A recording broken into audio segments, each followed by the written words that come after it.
नमस्कार. श्री स्वामी समर्थ सर्वांना. दरवर्षी कार्तिक महिन्यातील शुक्ल पक्षातील एकादशीला देव उठणी एकादशी साजरी केली जाते. याचबरोबर या एकादशीला प्रबोधिनी एकादशी असं देखील म्हणतात. यावर्षी देव उठणी एकादशी 23 नोव्हेंबर गुरुवार या दिवशी साजरी केली जाणार आहे. या दिवशी जगाचा पालनपोषण करणाऱ्या भगवान विष्णूंची विधीपूर्वक पूजा केली जाते. तसेच उपवासही केला जातो. देव उठणी एकादशीच्या तिथीला जगाचे पालनपोषण करणारे भगवान विष्णू झोपेतून जागे होतात. देव उठणी एकादशीला म्हणजेच कार्तिक एकादशीला भगवान विष्णू आणि माता लक्ष्मीची पूजा केल्याने आपल्या सर्व मनोकामना पूर्ण होतात.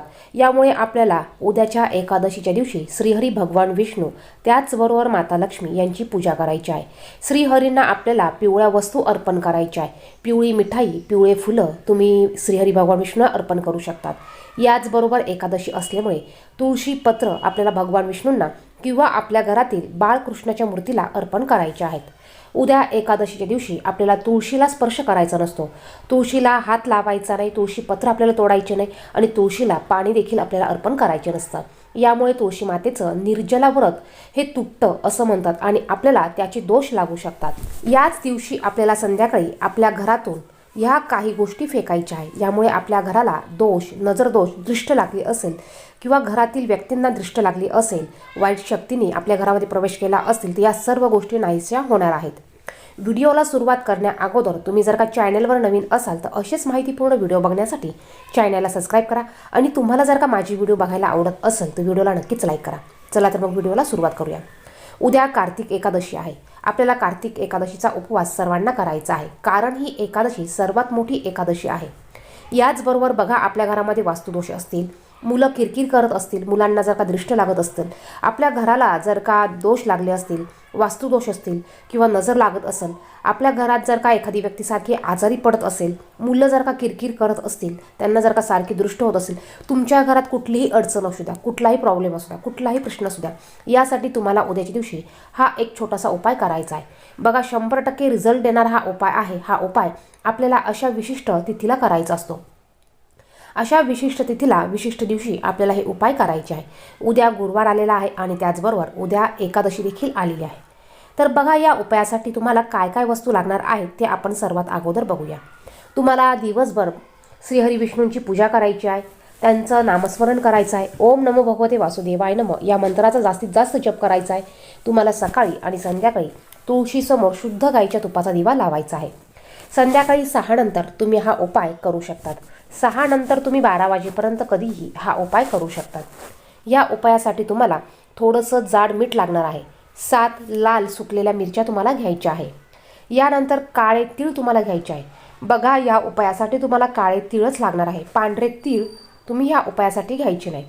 तुमच्याकडे जर का एक वेळेस लाल मिरची नसेल तर चालेल, पण काळे तीळ तुम्हाला या दिवशी ह्या उपायासाठी आवर्जून घ्यायचे आहेत. यानंतर तुमच्याकडे जर का लवंग असेल तर तुम्हाला 4 लवंगा घ्यायच्या आहेत. या सर्व वस्तू तुम्हाला घेऊन तुमच्या उजव्या हातामध्ये किंवा तुमच्या दोन्ही हातामध्ये या सर्व वस्तू तुम्हाला घ्यायच्या आहे. या वस्तू घेऊन तुम्हाला तुमच्या घरातील सर्व व्यक्तींवरून उतरवायचे आहे किंवा मग तुम्ही तुमच्या घरामध्ये जी व्यक्ती सारखी आजारी पडत असेल त्या व्यक्तीवरून तुम्हाला हे सर्व 7 वेळा उतरवून घ्यायचं आहे. त्या अगोदर तुम्ही तुमच्या देवघरावरून या सर्व वस्तू 7 वेळा उतरवून घ्यायच्या आहे. बघा, आपल्या देवघरातील देवांना देखील दृष्ट लागत असते, देवघराला देखील दृष्ट लागत असते. यासाठी तुम्ही तुमच्या देवघरावरून 7 वेळा या सर्व वस्तू उतरवून घ्यायच्या आहे. त्यानंतर तुमच्या घरामध्ये जर का एखादं मूल अभ्यास करत नसेल, त्रास देत असेल अभ्यास करायला, किंवा तो अभ्यासात खूप हुशार असेल आणि काही कारणास्तव जर का तो सध्या अभ्यास करत नसेल, त्याला दृष्ट लागलेली असेल, तर तुम्ही त्या मुलावरून या वस्तू 7 वेळा उतरवून घ्यायच्या आहे. एखादी व्यक्ती जर का सारखी आजारी पडत असेल त्या व्यक्तीवरून तुम्ही ह्या सर्व वस्तू 7 वेळा उतरवून घ्यायच्या आहे. आणि यानंतर या सर्व वस्तू तुम्हाला तुमच्या घरातील 4ही कोपऱ्यांना टच करायच्या आहे. हे सर्व करत असताना तुम्हाला श्री स्वामी समर्थ या मंत्राचा जप करायचा आहे. यानंतर सर्वात शेवटी तुम्हाला तुमच्या घराच्या बाहेर जायचं आहे. तुमच्या घराच्या मुख्य दरवाजावरून तुम्हाला या सर्व वस्तू 7 वेळा उतरवून घ्यायच्या आहे. तुमच्या दरवाजाला वर टच होईल अशा पद्धतीने आणि खाली टच होईल अशा पद्धतीने तुम्हाला 7 वेळा या वस्तू उतरवून घ्यायच्या आहे. या वस्तू उतरवून घेत असताना तुम्हाला सतत श्री स्वामी समर्थ या मंत्राचा जप करायचा आहे.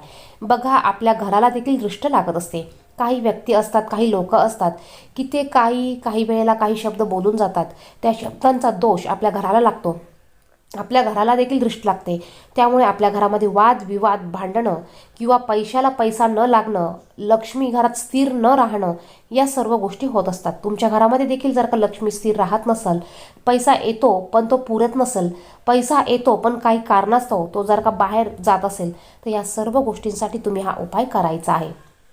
तुम्हाला तुमच्या घरावरून या वस्तू 7 वेळा उतरवल्यानंतर ह्या वस्तू तुम्हाला तुमच्या घरातनं बाहेर घेऊन जायच्या आहेत आणि बाहेर गेल्यानंतर तुमच्या घराच्या दक्षिण दिशेला ह्या वस्तू तुम्हाला फेकायच्या आहे.